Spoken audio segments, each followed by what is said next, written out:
The next salad is full of beans, and I mean cannellini beans. So these are cannellini beans, and if you've ever been in Tuscany, you know that they like to use a lot of beans in Tuscany, especially cannellini beans.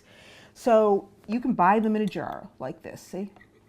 They come in a jar, or you could get the dried ones, soak them in water, cook them, and then you'd have the fresh, which are always better. But, you know, people don't have a lot of time these days. So when you get them in a jar like this, you want to really rinse these off well, because they're in this water that is kind of thick and syrupy. So those are the cannellini beans, and we have them here in our bowl. But by themselves, they're pretty bland. So I like to do something with them. So thinking in that same Tuscan vein, I thought, hey, how about we put some salumi, some Tuscan salumi with it, like a soppressata. And I have some here. So this actually was inspired by my friend Patty Fortuna, whose company is in Vermont. And Patty and I have done shows before, so they make all kinds of salumi without nitrates. So this is a very natural product. So I thought, well, I'm going to use her salumi in this, but you can use any salumi that you want. And by salumi, I mean a dried sausage product. So this is a dried sausage product, and there's a little skin around the outside that you have to take off, see? And then just, you know, dice it up. Small pieces. Doesn't have to be anything fancy. Oh, looks good. So they go in. I thought, well, how about we add some sun-dried tomatoes? So Patty made the sausage, I made the tomatoes, and here they are. So when I make tomatoes in oil, I take my plum tomatoes from the garden and I dry them, see, in a dehydrator.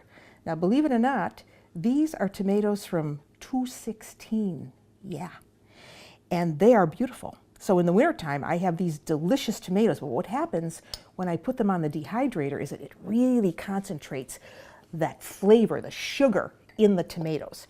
So I've diced them up here, and I'm going to add, you want about a half a cup of the tomatoes.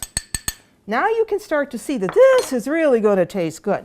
So I'm just going to mix that around a little bit, because we want to make a dressing for that. Okay. Now, for the dressing, we want, I like to use a very mild onion for this. You could use just a regular onion if you want to, but I think a shallot is really good for this. I grow these in my garden too, but you know, you can buy them in the grocery store. And yes, they are expensive. So you just want to take, and they're slippery, so you got to be careful. You want to just dice up some shallot, small shallot. And we want to put that in a bowl. Stick it in a bowl, because we're going to mix this with our salad ingredients. I mean our dressing, rather. So here's the rest of this. Boy, this really gets me in the eyeballs when I do this. Any kind of onion just kind of makes me cry. Okay, then we want garlic. So here we have a fresh garlic clove. We just want to smash that and mince that well. Add that to the shallot. And with this, I think fresh mint is really nice. So we've got the flavor of the salumi, we've got those sprite tomatoes, we've got the sausage, the salumi, and we've got some fresh mint. So just dice that up. Please don't use dried herbs for this. The only dried herb I keep telling you that I ever use is oregano. But for everything else, I use fresh herbs, because fresh herbs have their oils intact. So that goes in there. And then I'm going to give this a pinch of salt,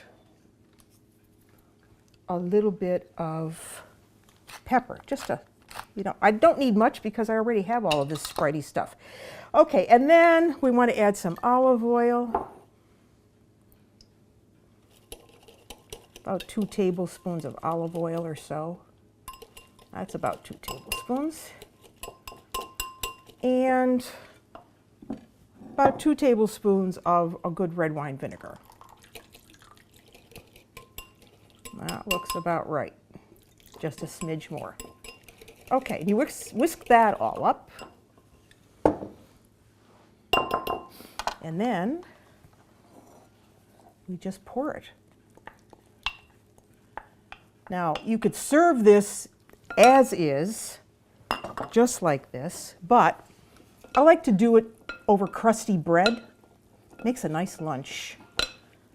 And it's better if you make this early in the day to allow all of these flavors to just mingle together. This is, I can't tell you how good this is, and it really dresses up a dull cannellini bean. So let me plate that for you. You can see how that goes. It's a great picnic item too, because it won't wilt. A cannellini bean to be proud of in a salad.